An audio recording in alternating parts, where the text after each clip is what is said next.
you could say that for the majority of people perhaps who have not heard truth, but for the group of us here who have been listening for truth for some time, you can't say that either, can you, really? You've been presented with the tools, so you can't really say that you're ignorant of what to do. And it really gets down to motivation, doesn't it? That we don't want to do it for some reason. And we need to be really honest about that. Like, you know, for a person before they discover these truths, you could say they're living in a state of ignorance and therefore, and also in a state where they don't really understand what to do, maybe. And it's a maybe, not a certainty, because how many times do you get presented with truths and you still want to ignore it, even in that environment? You often do get presented with things happening, but you just go, oh, ignore that. That's not my problem, or it's happening to me, but it's nothing to do with me, that kind of thing. But once you've heard some truth, and particularly heard the truths of how to actually address these problems, everything after that is just resistance, isn't it? It's just anger. Not wanting to come face to face with God's reality. The biggest areas where we don't want to become face to face with God's reality is when we're getting taught. When we're in a learning environment. That's the biggest time we don't want to come face to face with reality. Why? Why? Why? Yeah, why? Why do you reckon? Why do you think that is the area? Like, have a stab, Arch, and then I'll just flesh it out a bit with you. Is it because as we're learning, we still have all the things we like our facade we want to hold on to, and all the sin we want to hold on to, so it's a battle between absorbing God's truth and wanting that, while versus we wanting to keep our sin and keep our facade. That's true, but why is it particularly triggered when we're in a learning environment? So you think about your day-to-day environment versus a learning environment. What happens in your day-to-day environment? Sandra?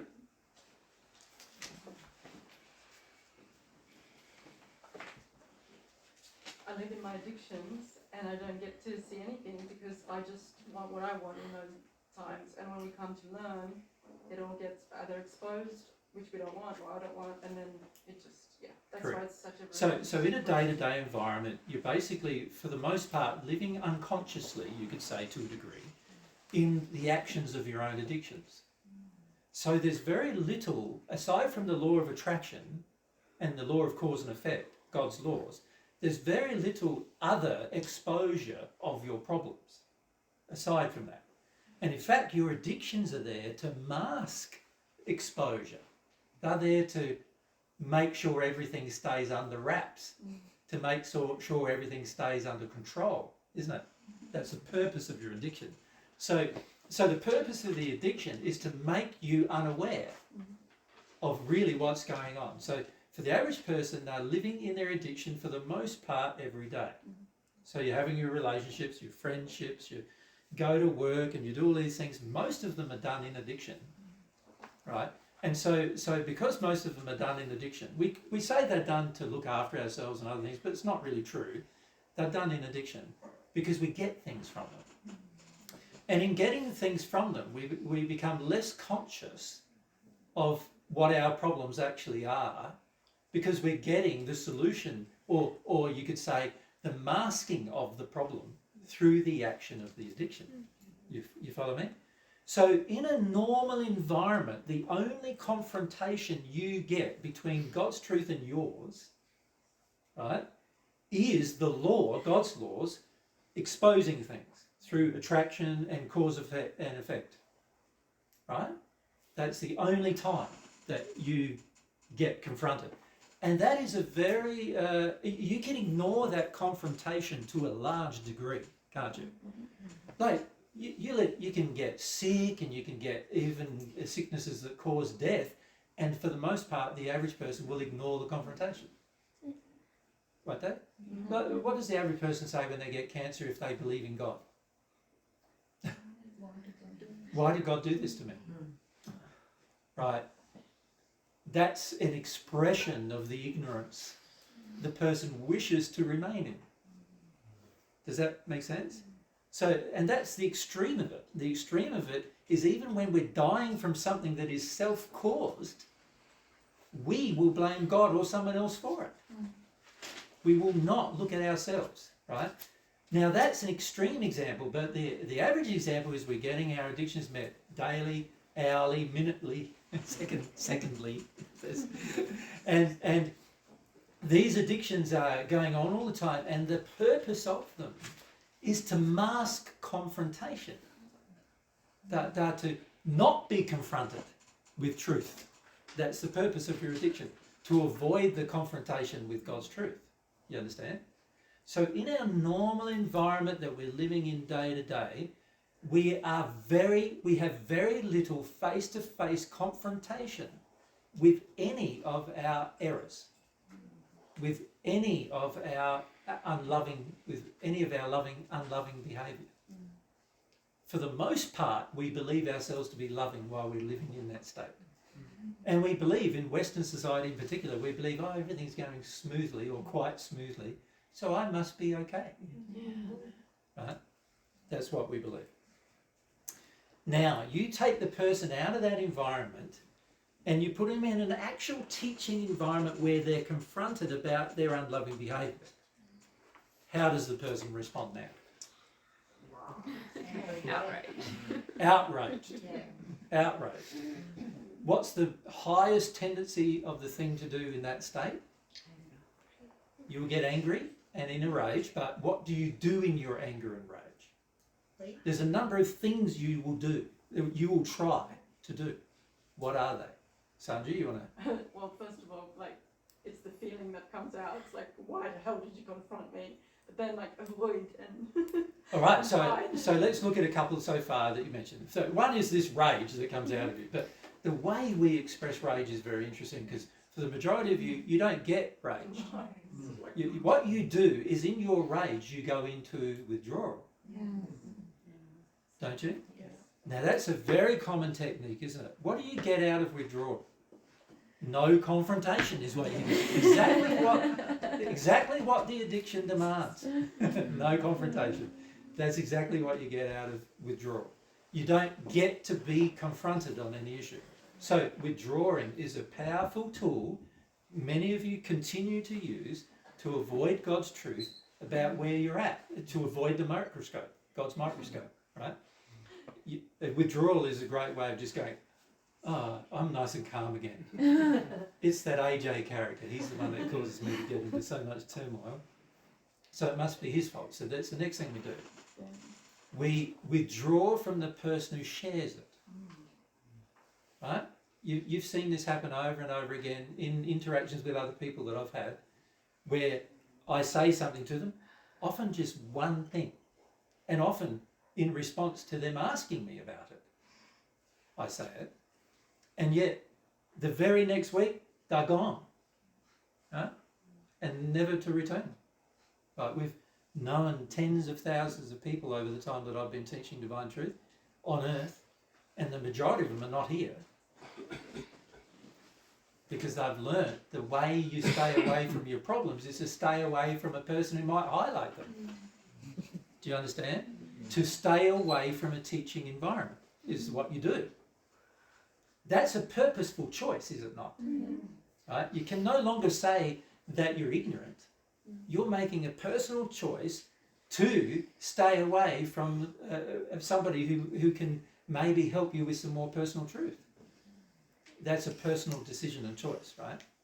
So it's the relationships we have with the people who are going to confront our state of truth that are going to be the most difficult relationships, actually. Can you see that? Yeah? So what else do? We get angry, we withdraw. What else? Denise?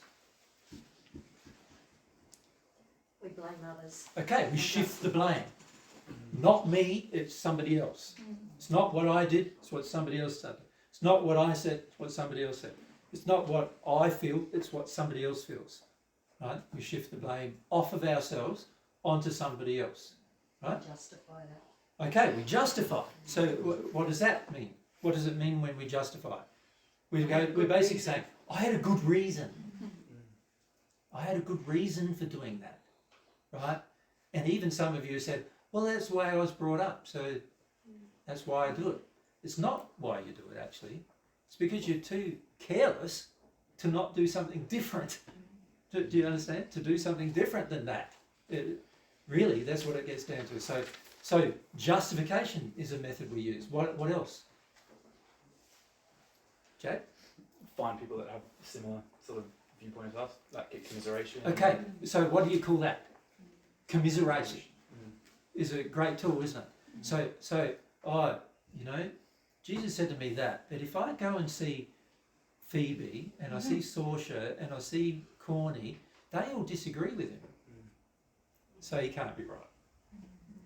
Because I've got 5 people who agree with me and he's got no one who agrees with him. Right? The average person thinks that that's a reasonable and logical thing to do. Right? But you're just fighting for your sin for the most part in that place. So commiseration is a problem. Yes? What else? Ulf? Counter-attack. Counter-attack, yes. You're not better yourself. That's right. So you go, oh, I'm feeling bad about myself. What's the best way to feel better about myself? Pull down Mary. That's what I'm going to do. You know what I mean? And so whoever is sharing some truth with you, you feel like I'm going to pull them down and destroy them. And that's a great way of avoiding your own stuff, isn't it? You get to focus on them, then you get them in a bit of a tiz about themselves as well, particularly if they respond to that kind of pressure. And then before you know it, the thing they were raising with you, where's that? That's gone out the window, never to return. Really, for the most part. Mission accomplished. Mission accomplished. Yeah. What else do we do? Anna? We deny. We deny, or you could say, if not deny, because deny means deny it completely, doesn't it? But sometimes what we do is, a part of denial is minimization. It's not that bad. Everybody does. Everybody does it. It's nowhere near as a problem as what he's saying. You know, it's just a little thing. Doesn't really hurt anybody. It can't be so bad. He doesn't understand me fully. That's right, he doesn't understand. He doesn't understand why I do it. These are all techniques that we have to minimise what's being said, to shift ourselves away from God's truth. So this is why I raised this issue of how do we deal in our relationships? What are the proper ways of dealing with relationships? Because if you look at the problem, you can see there's God's truth on one hand, and then there's where we are, which could certainly not be called truth, could it? That's our personal error, on the other hand. And then to become happy, the imperative is for us to get more in harmony with God's truth. That's how we get happy. So, but we believe how we get happy is by doing more in disharmony with God's truth. The average person believes God's truth is going to make me miserable, and I need to do what I want, and then I'll be happy. That's what the average person believes. This is why everyone on earth is unhappy, because nobody tries doing what God's truth states, because very few people even know what it is or even want to know what it is, what God's truth is. Now, if I'm using all these methods, all the ones we've just mentioned, and if you think about it, there's a lot more, isn't there? There's all these little techniques that we choose to do, which are basically techniques to help us lie to ourselves, which is the very worst thing you can do to yourself, actually, because you can never grow if you lie to yourself, right? But we have all these techniques so we can lie to ourselves. In the process of lying to ourselves, we will never be in harmony with God's truth, which, by the way, also means we will never be happy. In fact, by being in disharmony with God's truth, we are making happiness impossible. That's worth thinking about, isn't it? Like, to understand that the only way we can be happy is by being in alignment with the way God designed us to be. So every other thing we do that's out of harmony with what God's truth is on any matter means that in that area I'm going to be unhappy. It's guaranteed. And I will never be happy while I deny God's truth. I will never be able to be happy. So we're doing ourselves, by using all these techniques that we believe are self-protective, we're actually doing ourselves a disservice. And it requires my self-analysis to realise that, doesn't it? Every time I fight, every time I deny, every time I minimise, shift the blame, justify my actions, every time I sort of deny or lie to myself about what's going on in some way or other, every time I get angry, every time I do these things that we've just mentioned, we are actually doing ourselves a disservice, thinking that we're doing ourselves a service, a good service, right? That's how distorted we are in our reality. We've become so distorted that we think all of those techniques which help us avoid the truth are going to be good for us.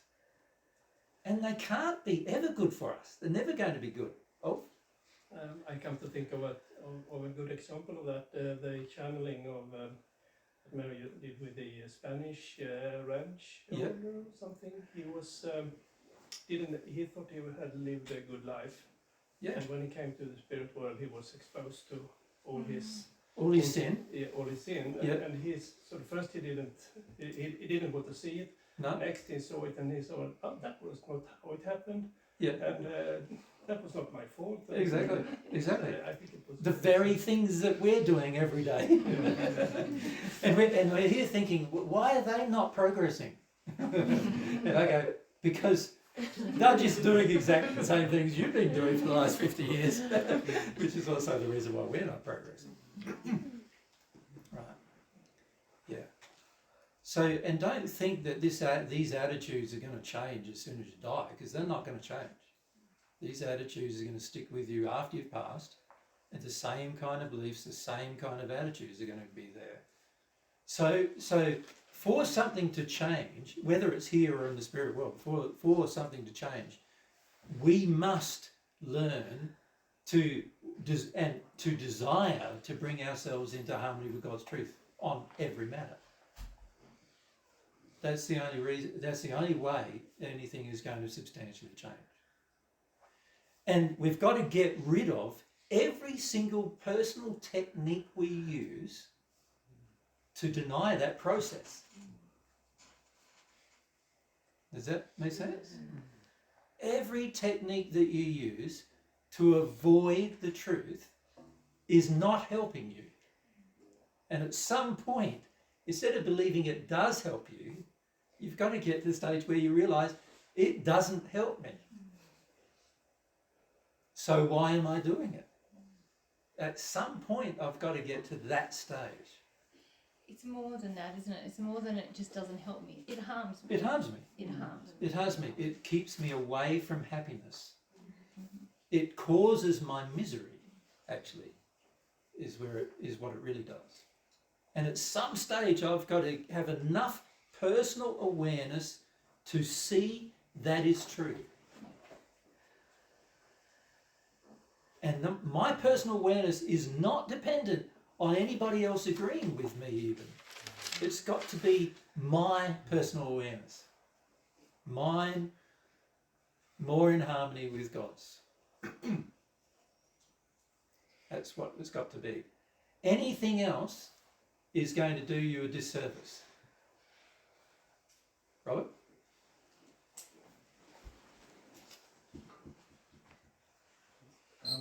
Yeah, I'm just wondering, like, a starting point to change. Yep. Is that just developing a will to want to be sensitive, or what's the starting point? Well, let's go back to our 5 tools. Which of the 5 tools are the things that motivates you to do something different in your future? Faith. Can you see that? Yeah. Faith is the tool that motivates you to do something different in your future. Faith is a tool that will draw you into humility. Faith is the tool that will help you accept more truth. Faith is the tool that will help you be more loving. Faith is the tool that will help you take action. So can you see, if I'm not taking action with regard to these matters, then my faith is the problem. Right? It's my faith that is my problem. So if I'm getting angry every time I hear some personal truth, what is my faith really saying? What's the commentary of my faith, you could say? Let's start with Denise behind you and then come down to... That my anger's good, I have faith in my anger. Yes, but anger generally feels bad to a person when you're in it, doesn't it? Yeah.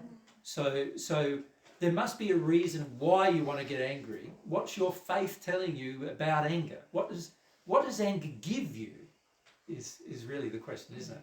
False idea of protection from my own, from Well, the truth of true, my but feelings. let's come down to Brittany and we'll go across to Archie in a minute. Gives me power over my It feelings. gives you power. It gives you a feeling of power, right? That's what it gives you, right? And having power to stay in a state of sin is a stupid act, is it not? But at some point our faith is saying it's not stupid, it's intelligent, is what we feel. You see, our faith is flawed. It's saying that something is good when it actually isn't, right? So the very first thing that I'm going to have to start addressing is my faith, isn't it? My faith in what is bad and my lack of faith, or you could say my corrupt faith with regard to what is good. Yeah?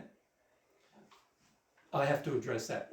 So in answer to your question, Robert, without addressing the issue of faith, what you really are going to end up trusting, you will make no change.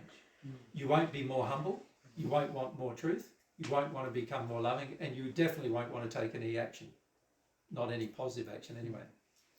So whenever we are minimizing, shifting the blame, justifying, wanting commiseration, getting angry and upset, walking away, avoiding, whenever we're doing all these things, the best course of action would be in those moments is to sit down and go, what's my faith?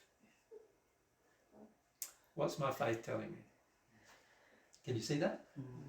If you could, in every one of those moments, say that to yourself, can you see you might find the answer of what your faith is telling you? You can see that, right? But if you ignore it as a faith issue, if you go, shifting the blame's fine, or walking away is fine, or getting commiseration is fine, or, justifying my behaviour is fine, if you think that's fine, you are not going to address your faith issue. And if you don't address your faith issue, no change is possible. Because faith is what you hope for in your future. Without faith, you are not going to change your future. So you need to address the issues of faith. Now, an exposure of the issue of faith is every time you minimize, every time you shift the blame, every time you commiserate, every time you do any of these things we've mentioned before, along with some others that are similar things, it's saying to us that our faith is the problem. Can you see that? That our faith is the thing that is lacking. And without having faith in what is good, no positive change can occur. So we need to address this lack of faith in some way, and we need to be sincere about it. Now, if you have a lack of faith in a certain area, or a corrupt faith, shall we call it, this is what we called it, remember, in the 2019 assistance group, a corrupt faith. If you have a corrupt faith in a certain matter, how do you get rid of it? Chad, do you want to have a stab? Be real about what it is and feel the corrupt faith. Okay, you're not going to get rid of it by just ignoring it, are you? Or even thinking that it's a good thing. You're not going to get rid of it like that. You're going to have to come face to face with it and say, this is what I think. And it's pretty off. Aren't you? At some point you're going to have to at least do that. What else? So that's the first step. You can't let go of your corrupt faith without first acknowledging that you have it. Yeah. And can I just add, before we move to the next one, when you minimise and justify and shift the blame and you think that that's all right, it's almost like a mask for your lack of faith. Of course. It's only when you start to say, no, that's a problem, that's a problem, that's a problem. Oh, what am I left with? Oh, I'm left with this other action that I have no faith in. That's when you start to feel your lack of faith properly. The purpose of all those things that we do to keep, so our addictions, and then the purpose we have of protecting them all and healing them all, is there to avoid your lack of faith. Your lack of positive faith, your lack of good faith, not corrupt faith. Right? The purpose of these choices that we make to attack the truth or attack the person telling us the truth is only to cover over the fact that our faith is corrupt. There's really no other purpose. So if I, in that moment, can instead go, okay, I've got a faith problem here. My faith is corrupt because it's motivating me to do something that is obviously not good, very unloving in most cases, right? Particularly things like minimising, shifting the blame, justifying, commiserate, all these things you can feel are not good things, right, if you're really sensitive to it. And my lack of faith causes those actions. You could say my lack of faith is causing my sin. Couldn't you? It's not really the lack of truth that's causing my sin. It's the lack of faith that's causing my sin. Right? My lack of faith even says I don't desire the truth. Right? For what reason? There must be reasons that you justify out of harmony with God's reality. You justify it, but that's your corrupt faith. So it's the corrupt faith that causes your sin. Really. That's what it boils down to, isn't it? It's not our parents' indoctrination. It's not history. It's not, what we come to think is normal. Any of those things that really cause our sin in the long run, it's our lack of faith that causes it. This is why when a person has faith, God can offer them many things that otherwise would not be available. Because faith is the thing that brings you all other things, if you think about it. One of the messages in the Paget messages that Solomon said was, he was asked what is the most important thing in all the universe. And he says, love on the part of God and faith, prayer and faith on the part of the individual. You won't even pray if you don't have faith. You won't even pray. Oh. I have had moments with lack of faith based on hopelessness. Yep. Because as you told me regarding my upbringing and my stoicism, I thought sometimes I've been this is hopeless. Yeah. But even that is a lack of faith, isn't it? Yes. Yeah. So we need to understand that when we want our lack of faith to remain, we are generally forced into inertia or into sin. And inertia is a sin, actually, as well. But doing nothing, inertia is doing nothing, right? And doing nothing is a sin as much as doing a sin is a sin, right? Faith is what's going to cause you to not sin.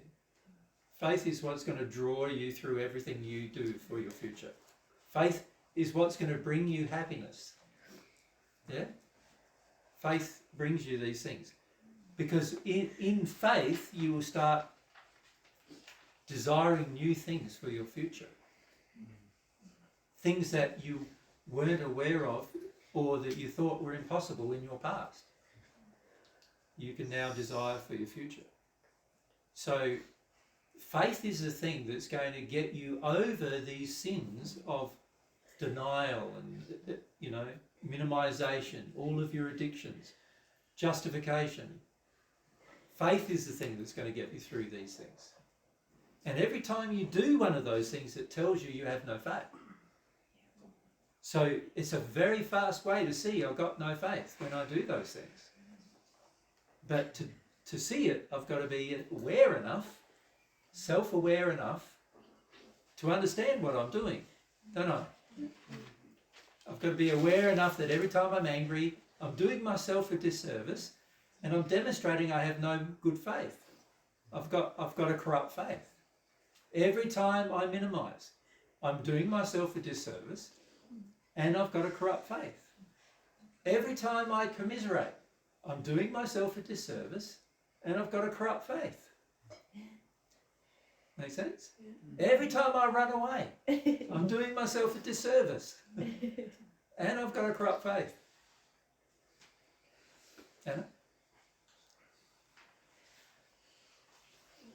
I think this was what I was doing the other Saturday when I didn't want to be open when we were discussing my UTI. Yeah. Because I really believed that I was considerate about Ulf and Bex, not telling stuff about them before I had talked to them about it. Yeah. And when I got home, I sort of realized, but that was a lie. It was wrong. Yeah. I sort of prioritized being unopen and lying over truth. Well, what you did is you prioritised your own fears in your relationships with those persons over finding out the truth. Yes. Yep. And every time we do that, we are sinning. And every time we do that, we can't expect to be happy. But there's a good example, Anna, of how our faith is so corrupt that we think, if I say the truth, I might offend Mary. Well, if the truth offends Mary, who's got the problem? Mary. Mary's got the problem, not me. You understand? Like, if I say a lie and it offends Mary, who's got the problem? You. Okay, I've got the problem now. But even the lie shouldn't probably offend Mary so much, right, if she was in a good state of love. But if I say a truth and somebody's offended, well, that's pretty bad to be offended, isn't it, by the truth? Yeah? And it's a kind of arrogance to think that it is better to withhold truth. Yeah. It's saying something that the universe is created upon, I can withhold for the good of others. Like, how is that logical? And that demonstrates a corrupt faith about truth, doesn't it? Yeah. It is, isn't it, having faith in a lie and being afraid, thinking that I am loving. Yeah, But when you're lying. Yeah, most people believe they are loving when they're lying. They do. And when I say lying, even let's look at withholding. Like in a relationship, how many times do you withhold? You know, somebody asks you a question, just a simple thing, and you go, I don't really want to say that, so I'm going to say this instead. Right? That's a demonstration of a corrupt faith. You're avoiding a truth, that's a corrupt faith. So you can see from the discussion so far, right, that a corrupt faith motivates most of our unloving behaviour. You could say, in fact, that it probably motivates all of our unloving behaviour, doesn't it? If you had actually a faith, like a true faith, would you actually engage in any corrupt behaviour, even if you were sort of still not perfect? You probably wouldn't engage in as much corrupt behaviour, would you, if you had faith in the good behaviour? Would you? So there's plenty of times when I feel like I'm still not perfect, but in this situation, I can't do the thing that the imperfection demands. Right? Because if you have some faith in what is good, you'll find that you're drawn beyond your condition into a better state. Like, you believe things now, or you trust in things now, that the state you're in would normally say, no, I don't want to trust that. Right? So it's very important to understand this faith issue. So would you say it motivates you into a better state? Of course. Yeah, because remember, what faith is. Faith is the assured expectation of the thing that you hope for. It's a reality that you're not beholding right at this moment, but it's something you think is real. So if you believe that love is real, God's definition of love is real, God's definition of truth is real, God's definition of humility is real, can you see if you have faith in those things and you believe those things, you will become those things. But if you don't have faith in those things, how will you ever become them? It's going to be impossible, right? All right, well, let's just have a break. Oh, thank you. Thank you. I'm glad it was a good. Can we go